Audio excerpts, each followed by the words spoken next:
Your next comic has been on NBC, MTV, HBO. Give it up for Ron Ervin. Cincinnati! I'm home! Oh my God. This is amazing. Thank you all so much for coming out for this. This is fantastic. No, I'm very happy to be here. Thank you all so much for coming out. So I've got a lot of friends. I got a lot of family in the crowd tonight. For those of you who don't know me, I'll fill you in a little bit about me. So I was born and raised right here in Cincinnati. I lived in Chicago for 5 years. Now I'm in New York, right? I've been there for about a year. I love it. It is a wild place. Like, don't let anybody, everything you hear is true. I swear to God. I lived in Harlem. I was at a coffee shop in Harlem. Woman on the street corner, man comes up from around the corner and says these exact words to her. Anita, there you are. I've been looking all over for you. I'm trying to eat some ass. It's not even the best part. The best part is they walked away together. That it worked. That is the only cool person who has ever lived, is that guy right there. Him and Hunter Biden need to like MMA fight at some point. There was another great one. I went to go get a snack after a show at the deli, and the guy rings me out, and I said, thanks, man. Have a nice night. And he just went, it doesn't matter. I was like, okay. Again, not even the best part of the story. I step outside, I eat my snack on the sidewalk, I smoke a cigarette after I eat my snack on the sidewalk. A man, probably about 10 feet away from me, pees on the sidewalk, doesn't even try to hide, then comes up to me and says, not to me, just out loud in general, man, I got a tiny ass penis.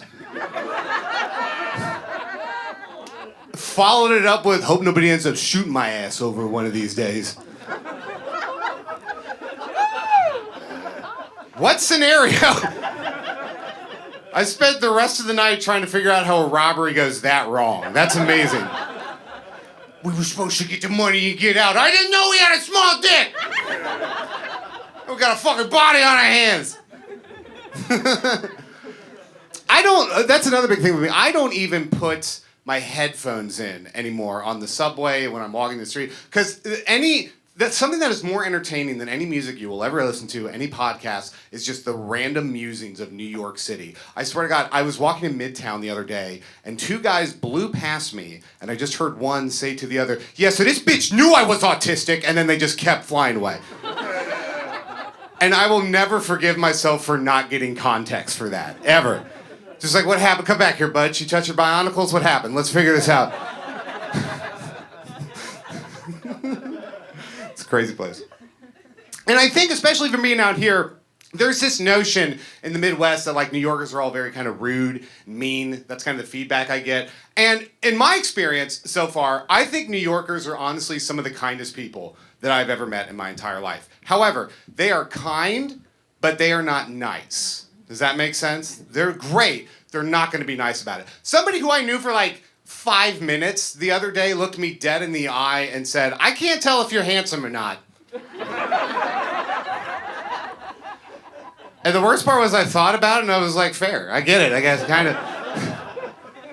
I think like half of my brain thinks I'm a good looking guy, but then there is like the other half that just lives in constant fear of walking down the street and some 13-year-old just going, he looked like Blue Lives Matter Voldemort.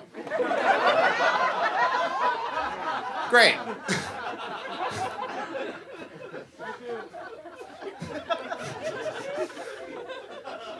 One time, somebody hit me with, I look like Charlie Brown grew up to be a libertarian YouTuber. That shit hit real deep. That shit hit home. What would it look like if Caillou grew up to be a cop? Here you go, boys. Bask in it for a little bit.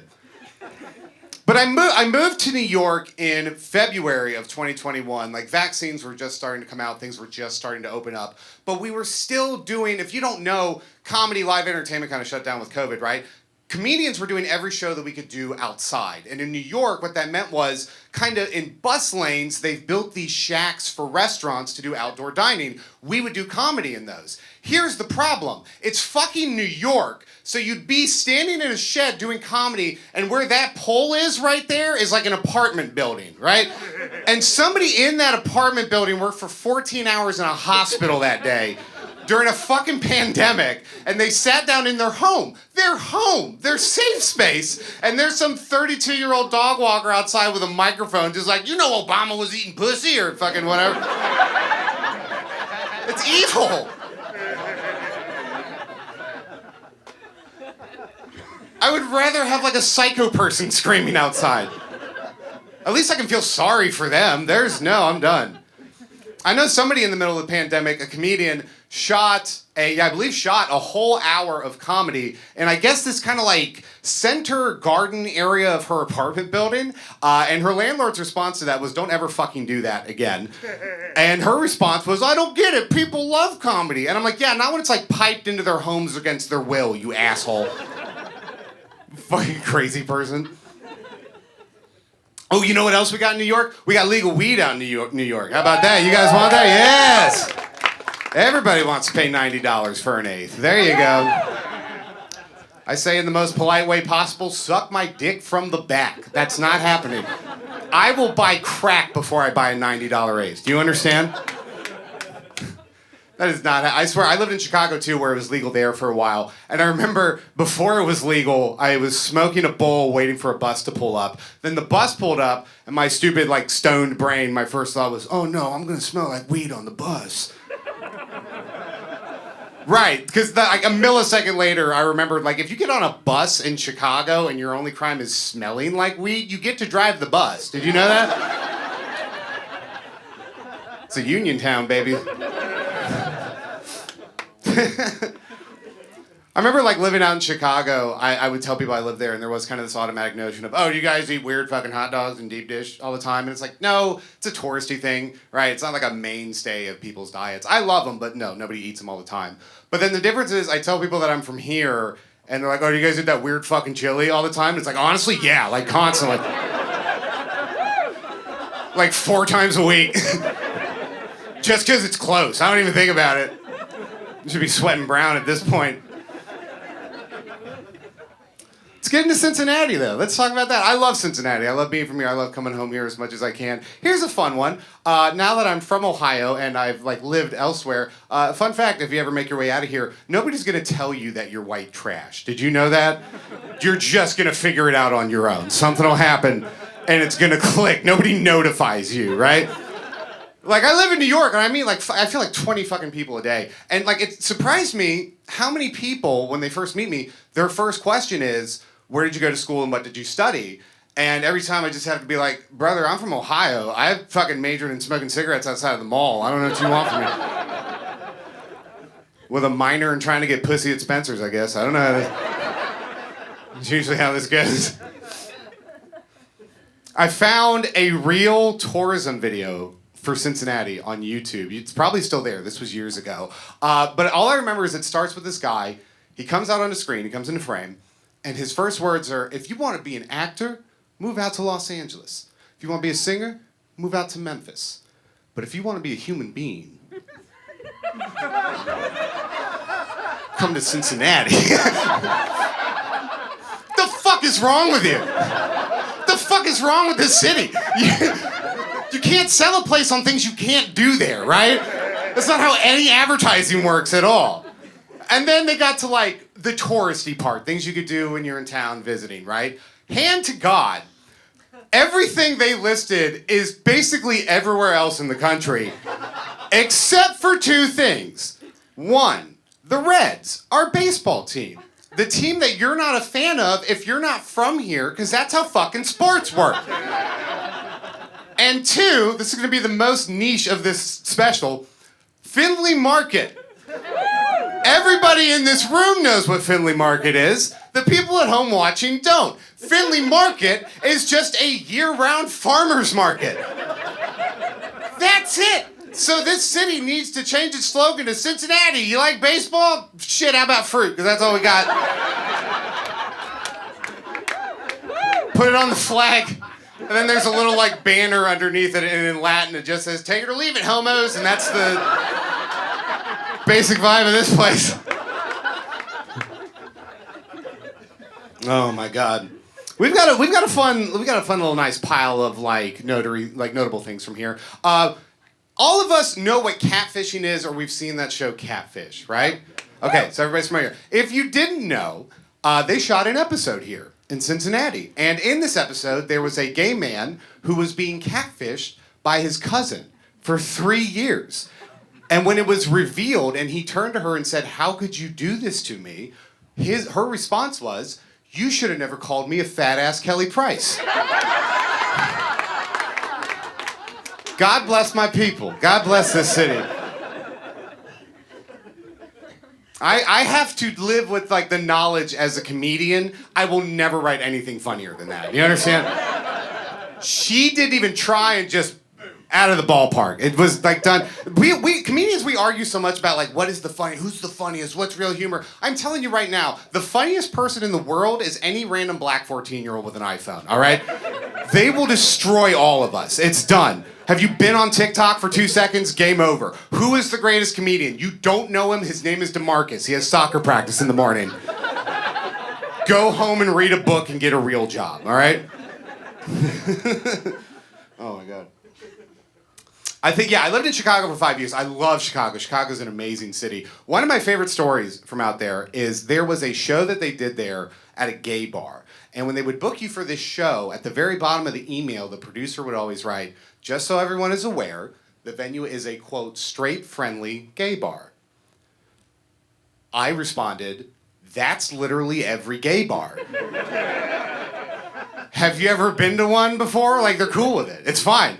I've hung out in a lot of gay bars. I've never sat down at one before and had like a big dude who looks like me come up behind me and go, "Well, well, well. Look at what the cat done drug in here, boys. Woo-wee, one of them straights I don't heard so much about. Meow, meow, meow, meow." I'll level with all of you. I don't know why he sounds like a Depression-era tobacco farmer either. It's just the voice that came to my head. "You lost or something? All right, look, I don't want any trouble, all right, man?" He's like, "Well, looking like trouble done found you, now don't it? Wrigleyville's that way." Hope everybody gets that one. All right. He just starts making up slurs for straight people on the spot and screams them at me. Like, "I'm trying to run a nice, clean, quiet bar around here. I don't need you pussy pounders coming around, fucking all that up. You seen all the titty lickers in this neighborhood lately? This shit make me sick." Actually, can I please go there? That place sounds awesome. I will sit in the back and drink Diet Cokes all day. No, Chicago is great. Here's the thing. Chicago for 5 years, New York now. I prefer to live in bigger cities. And I completely understand when people don't. There's a lot of shit you got to put up with in big cities. It's expensive, it's crowded, yada, yada, yada. Right. I totally get it. Here's what I hate. I hate when people run off to the fucking suburbs because they think that it's going to make them safer. Fuck you. No, it's not. Suburbs have crime too, and did you know this? It's way more terrifying every single time. Think about it. Crime in Chicago is a dude like, "Give me your wallet." Crime in suburbia is usually a guy like, "I'm gonna make a mask out of your feet." So, all right. Yeah, I can get a new credit card. That's pretty easy. I think I'll just stick with that. And then the craziest shit will happen in like the super small towns. Like the smallest towns have the craziest shit. But then like the Netflix documentary crew rolls through, interviews everybody, and every single interview is just like, "You just never think it's gonna happen in a place like this." And it's like, fuck you, it only happens in places like this. It literally exclusively happens in places like this. If your town has a population in like 3 digits or lower, guess what? Your sheriff's gonna find a belt made out of nipples. How about that? Deal with it. You'll never be hanging out in a shady alley in Chicago and have a dude put a gun to your head. You go to give him your wallet and he just goes, "I don't want your money. Put this Dolly Parton wig on and get in my crawl space." That's never gonna happen. Everybody goes home. I was thinking about this the other day. I think my brain doesn't work in that way that I don't understand things like homophobia, because for me, I can't fathom taking time and energy out of my day to just be mad about shit that doesn't affect me. I don't care. Like, homophobes, it's wild because we all have shit that we don't like and think is disgusting, right? And then we just all move on about our day. They can do that. Next time I hear somebody who's like, I think gay people are disgusting, I'm like, great, you know what I think's disgusting? Fucking coleslaw. How about that? Never once have I made a sign and hung outside of an Applebee's before. I think that... I've never been compelled. I think gay marriage is morally offensive. You know what I think is morally offensive? Literally every single film that Eddie Murphy's done past Shrek 2. How about that? President Ron lets you keep your Norbit Blu-rays. I guess I'm cool like that. And then I guess I asked this question to anybody who is homophobic. If that is where your boundary is, as far as sexuality goes, that's where your moral line is drawn, have you ever been on the internet once? Because Jesus fucking Christ, it gets so much worse than that. Holy shit, at least it's still two humans. Fuck. It's wild. I found a real thing. You can Google this. I don't recommend it, but you can. There's a real thing called formicophilia. Formicophilia, I found out, is when someone is sexually attracted to insects crawling on their junk. Right, appropriate response, right? So now I ask the very reasonable question, why does nobody want to take those people's rights away? Because I'm for that. Like, I'm okay with it. I'll help out with that. Are you kidding? I'll go to a town hall meeting, somebody will say something. He's like, yeah, Ralph, I call Ralph putting honeybees on his ding-dong the other day. It's like, cool, Ralph can't vote anymore. That's... Moving right along. I don't think that was that hard. Oh, my God. Chicago was great. So, for the last 3 years in Chicago, my big thing was I played a pop-up role every now and then on a medical drama out there. Not going to say the name of it, not going to say the network, because I'm about to do this joke, and I would like to work with them again someday. But we had like one stage that we'd stay on the whole time, right? But then every now and then, they would take me to a real... actual active hospital to film and put me head to toe in like medical garb and scrubs and leave me unsupervised. You can't do that, right? Like, you can't do that. Like, my comedian monkey brain just wanted to take over at every point. I'm like, I have confidence in scrubs. I can fuck shit up right now. Like, fighting the urge every second to not grab any clipboard and walk up to somebody's room and be like, well, the blood test came back, looks like the baby's gay, so...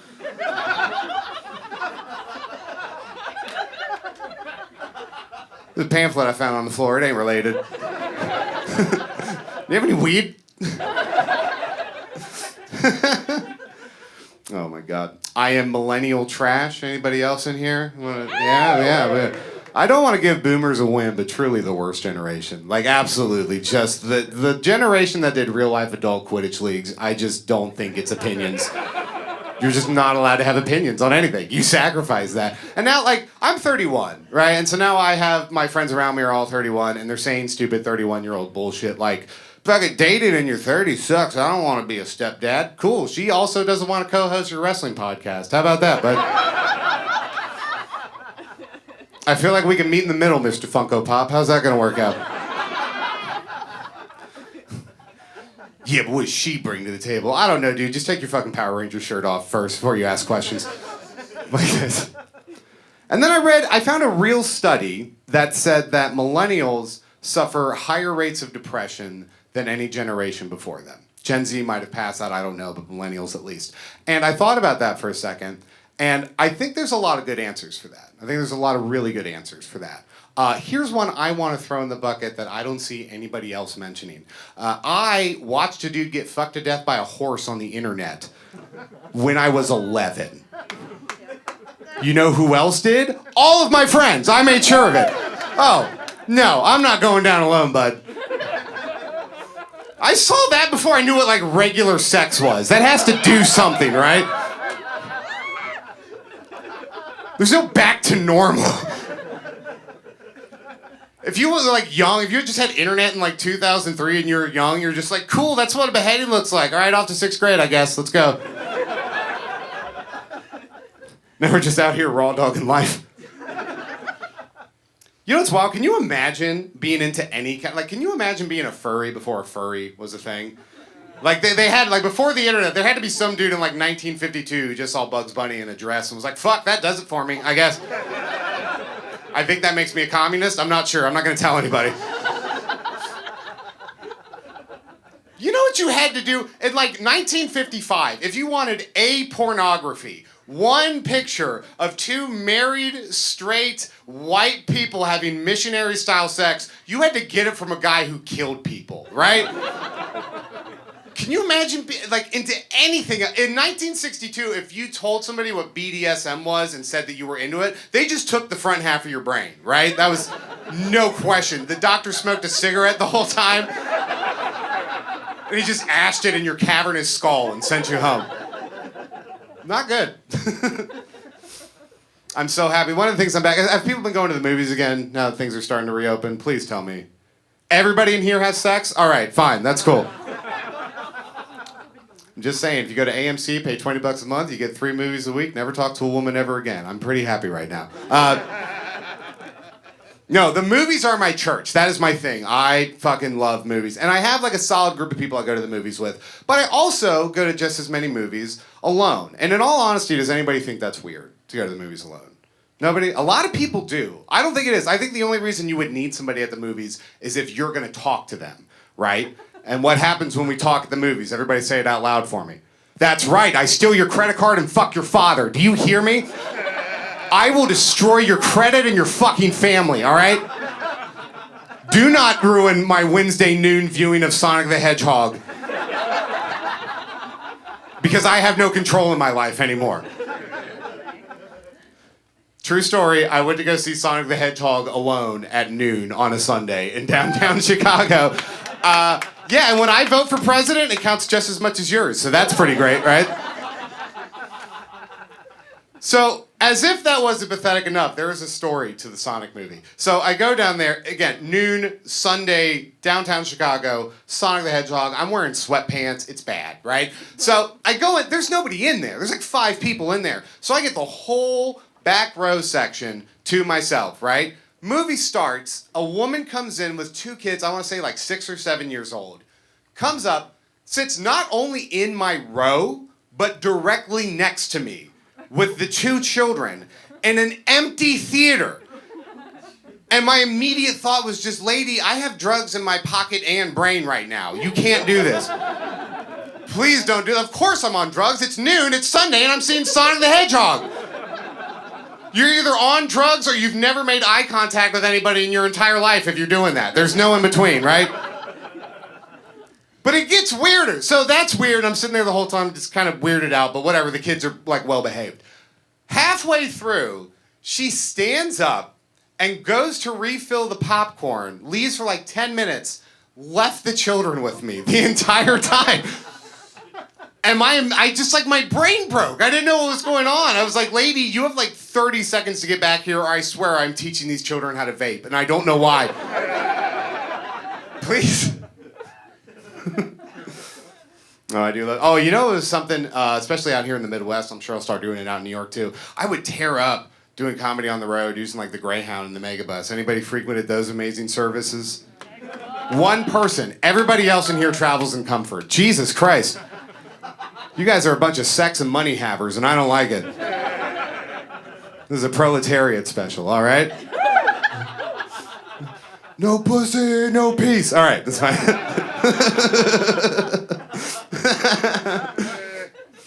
No, I did. I would tear up just like constantly Greyhound Megabus. And here's a fun one if you've never taken the Greyhound before. The Greyhound, they have security guards down there, but there is no security. Does that make sense?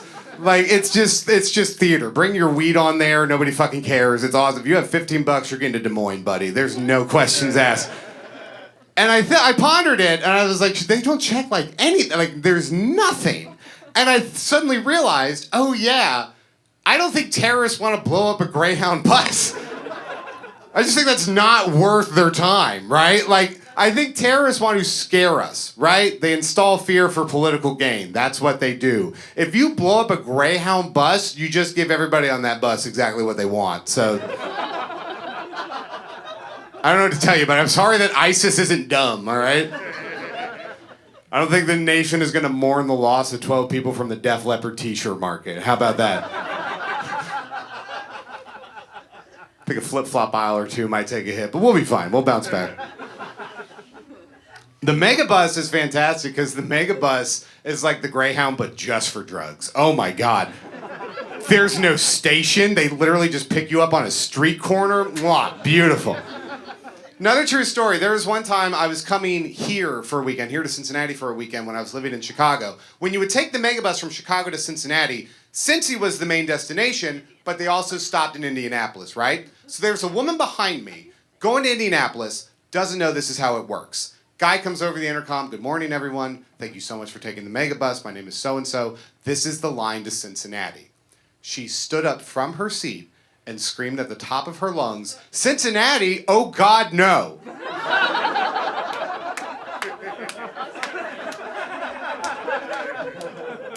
I had no idea what was going on. I looked back and I said the first thing that I could think of was just like, look lady, none of us want to go there. Just not having a panic attack because that's where all my shit is, all right? Oh, that's great. No, I love smoking. Do you guys ever think that there was ever some idiot, like some gearhead sitting there watching Netflix one day and just went, I don't know who this RuPaul broad is, but I love a drag race. Let's check it out. He gets like halfway through the season. He's like, don't get in the car not one fucking time. It's bullshit. All these pretty ladies just argue with each other. It's like, ladies, settle it on a racetrack. Let's go. All right. That might be the dumbest fucking thing I've ever written.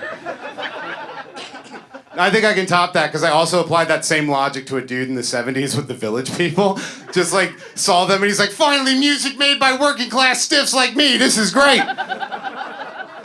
That guy works in construction just like I do. YMCA, oh, these is good Christian boys. That's what you kids should be listening to. That Alice Cooper wears a lot of makeup. He's gonna turn you gay. I don't like it. I can't wait to shake that cop's hand. All right, that's very dumb. Can anybody ever go down like weird Wikipedia rabbit holes? Does that happen to anybody else? You just want to look up like who was in that movie that you saw that one time and you blink and you're like, I know more about Blink-182 than I ever thought I would. And I don't know how I got here. It's great. It's like the internet version of blackout drinking. It's fantastic. I had one the other day, and I don't remember how I ended up on it, but I ended up on the Golden Gate Bridge, and I only remember like two things from it. One, it was unveiled in 1937, I believe it was, and two, since then, nearly 5,000 people have killed themselves there. Yeah, fun facts to take home to grandma, right? There you go, you learned something tonight. But here's the thing, I kept reading. The city of Cincinnati, or the... You know the Golden Gate Bridge they got over there? Yeah, the Golden Gate Bridge, the one that shut down from the fertilizer truck. No, it doesn't exist here. The city of San Francisco is not happy about that, right? That's obviously not good. That's something that they want to deter. What was their answer to deterring this? Their answer, and I saw a picture of this, was a plaque that they put on the bridge, and the plaque says, warning, the consequences of jumping from this bridge may be fatal. I don't think I have to tell you people that that doesn't deter people who want to fucking die, right? What was the logic in that? That sign might as well have said, welcome to Golden Gate Bridge, or as we like to call around these parts, the Sad Boy Problem Solver 5000! Pew, pew, pew! You think dolphins got student loan debt? Fuck no, bud. Get on in here. And then this might have already happened, but this was true. They were going to build a net underneath the Golden Gate Bridge at some point. And when they do that, if they have done that, I want that sign updated. And I want it to say, welcome to the Golden Gate Bridge. You can jump, but you're just going to be sad in a net, so... Like a shrimp?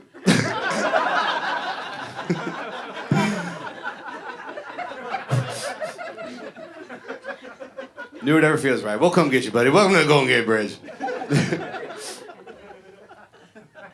Anybody see that Joker movie that came out a couple years back? A few years back? Yeah? Okay. I thought all of you had sex. What's going on now? Everybody saw Joker. I actually took a first date to that movie, and there was no second date. I didn't have to tell you guys that. You don't get a second date when you take her to the Gamer Rights movie, right? But I watched this movie, and if you didn't see it, there's a plot point in it where he does poorly at an open mic and like spirals out of control. It's very relatable. We've all been there. But I was watching this, and as I was watching it, my comedian brain kind of took over, and I watched him, and I was like, you know what? That was a bad set. I'll give him that. He did poorly. But I will give him this. He at no point during that bad set looked down at a notebook and went, all right, what else do I want to talk about? All right, no, I don't have time for that. No, that's pretty great. Oh my God, rehydrate. You guys want to do crowd work? How does crowd work sound? One person is excited for crowd work. We got to do the crowd work portion of the special, right? Let's just get this out of the way right now. Who wooed? Who was my woo?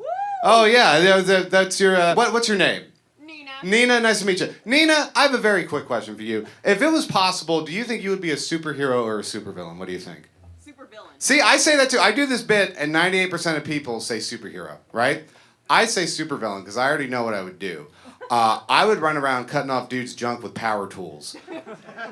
Wait. And I would call myself the Black & Decker Pecker Wrecker. Thank you so much. Crowd work crossed off.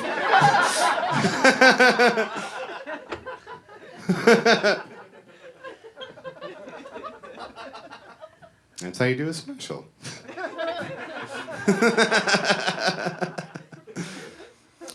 I remember I was reading a news story a while back. This was like years ago, but there was a kid, I believe he was like 8 or 9, and the kid got kidnapped. And the kidnappers gave him back after 3 hours because he wouldn't stop singing gospel songs the entire time. And everybody who saw that, like every religious person who saw that on Facebook was just like, that's a miracle. And I'm like, religious music is really fucking annoying. When anybody but Kanye does it. That's it. Like, and that's the thing. Like, if he would have done anything else, if that kid would have sang Kanye West songs for like 3 hours straight, I'm not giving him back. You guys are talking about ransom. He just did all of Graduation a cappella. Are you fucking kidding me? This is a magic child. I'm putting him in my car for when the radio's broken. Just have him do all the ad-libs and Waka Flocka songs. That'd be pretty fun. I only throw him the N-word. All right, that's fine. I can't say, look, and they point back, I'm like, he did it, I didn't, that's no. Talk to the 5-year-old in my back seat. If you want to call him racist, that's fine. Call the 5-year-old racist. Oh, no, it's pretty great. So I guess we could talk about this. I know some of you may be familiar, some of you may not. I kind of went slightly viral-ish a couple months back.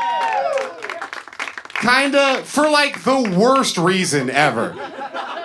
For like the absolute shittiest reason that speaks nothing to my comedy, that nothing. I will fill anyone in who isn't familiar.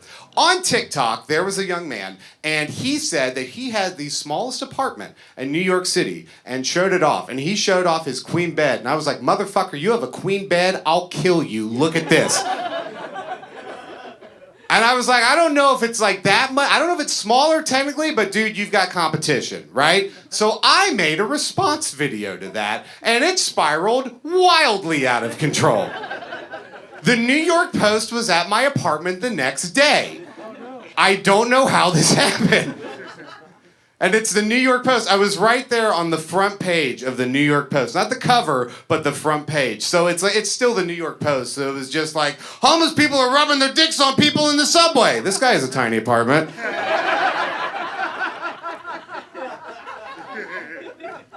I can say whatever I want about him now. It's already out. If I can, it's fine. I didn't sign anything. That's a very weird, and I got like recognized and everything. Like, it was wild. Both of my grandmothers text me that they both saw my face on the front page of Yahoo when they went to go check their email. And my first thought wasn't, oh wow, I hope that was like a really cool and like special moment for him. It was like, who the fuck still uses Yahoo for email? I guess grandmas, that makes no sense. It's very strange to be famous for living like a 1912 Polish immigrant in the Lower East Side, right? That's a weird thing to be notable for. Also, it's just like, it's weird to be viral for being poor. You can't put me on the news, right? Like, what the fuck is The View gonna say if they bring me out? They're like, all right, well, our next guest probably thinks Olive Garden's pretty fancy. Give it up for Ron Ervin, everybody. Ladies and gentlemen, your next comedian probably walks into Cheesecake Factory like, this is nice. Give it up for Ron. It's very stupid. But yeah, so that happened, and now I'm in a much nicer, bigger apartment that I don't deserve, right? So that's, yeah, sure. You can, in the Upper West Side, right across the street from Central Park, where I'm sure a nurse could be living, but I have to tell my dick jokes, all right? You understand, I'm trying to be big. No, that was all crazy, that was wild, and so New York has been good to me. So I've been out there for a year, and on the tail end of a year is when things started to go, like, crazy up, and I enjoy it. But, like, I also moved there. We talked about them having legal weed, right? I moved there like right after that happened, and I was pondering my brain about this recently. I was like, legal weed is cool, but there's a few things that need to happen with it, okay? One, a lot of people need to get out of jail. That's a given. It's going to happen, and luckily that is happening, right? That's great. That's awesome. Great. Two, I'm going to ruin that for you. Two, this is selfish. I understand, but for me personally, this is all for nothing if they don't eventually invent a strain of weed that turns you gay when you smoke it. Stick with me on this one. I have a friend I'm trying to quote unquote prank. Does that make sense? Hear me out. It's the perfect bit, right? Hit this, haha, now we have to grow old together. Awesome, that's cool. Yeah, Jerry's a fucking loser. He came over and got high. Now he's got to open up a winery with me in Connecticut when we turn 65. This fucking loser. You fucking idiot. Put on those matching sweaters I bought us.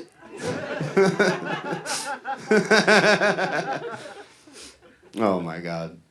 No, that's pretty great. How many couples we got in the house? Where are we at? Make some noise for the couples in the house. Where are you at? Right there? What are your names? Mark and Laura, how long have you been together? 5 years. 5 years? Are you married? Yeah. Is this like a date night for you guys? No.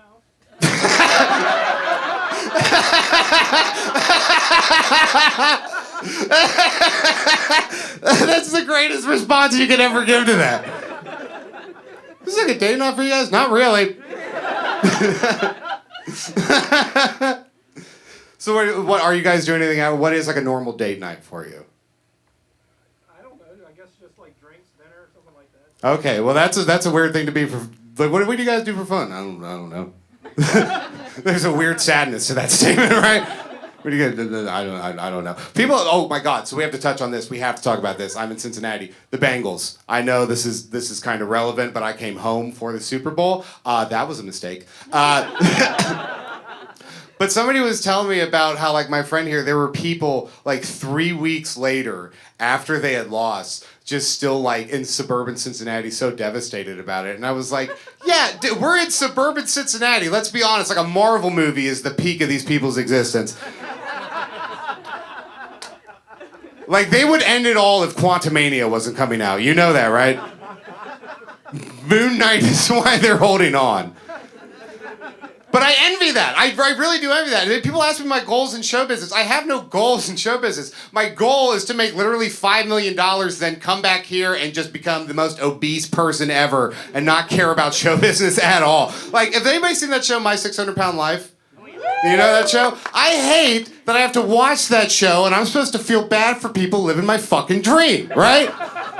I hate that I'm supposed to feel bad for that. Like, the government pays them to eat Doritos. Fuck you, that's all I want. Yeah, but they can't get out of their bed. I wouldn't either. The government's paying me to eat fucking Doritos, dude. Would you?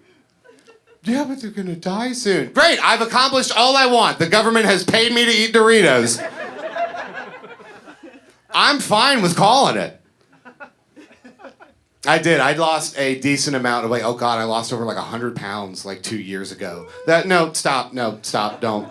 Because I still have like hillbilly genetics, so it doesn't matter. I'm dead at like 52, right? There's no call. You know what doesn't give a shit how many sit-ups you can do? Hillbilly DNA. It doesn't give a fuck. It will take you and everybody that you love. I will die at 53 from some heart condition and miss my feature spot at the Chuckle Hut in St. Louis, right? That's my destiny. That's all that I'm destined for. Here's the reason why I tell you this. We decided at one point to have our family's genealogy looked up. Here's a fun fact. All of my family are what we call Appalachian Hill people, okay? Literally, like from the hills of Appalachia, ran down to Cincinnati for jobs, right? Fun fact about those communities. Nobody comes in, nobody comes out. If you're born there, you die there. If you're not from there, you have no reason to go in there, right? So, when you look at genealogies from those areas, it's not uncommon to come across incest, right? With any genealogies, of course. We found out that my great-grandmother had the same maiden name as married name. Oh, no. Yeah, anybody else in here good at math? Do you want me to do it for you? Because I can. That means the old Ronnie boy here is only second generation, not inbred. Do you understand that? You want a higher number than that, right? Like, that shit should be happening around the time that, like, kings were empowered, not I Love Lucy on television. You shouldn't be able to turn on a radio, then, like, finger your cousin. That's not how this works. You need to be living in the mud.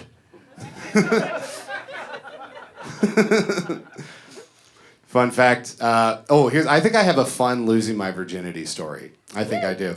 I lost my virginity when I was 16 because I fucking rule. I saw a comedian the other day. He was bald like me, and he was like, I was bald at 18, man. I didn't get laid till I was 24. And I was like, I've been bald since I was 18, and I was getting laid since 16. So that's a personal problem, dude.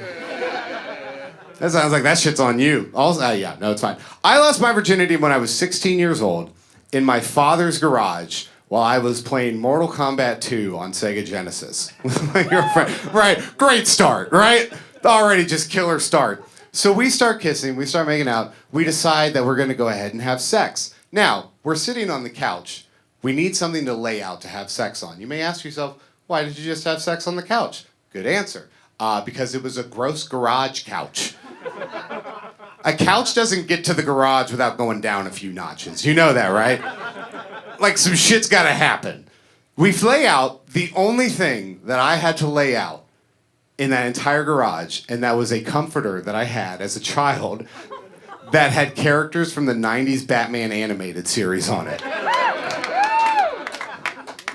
So I lost my virginity at 16 with my high school girlfriend with Mortal Kombat 2 on pause on Batman bed sheets, and I didn't use a condom. You know why? Because what more protection do you need than Batman? Hey!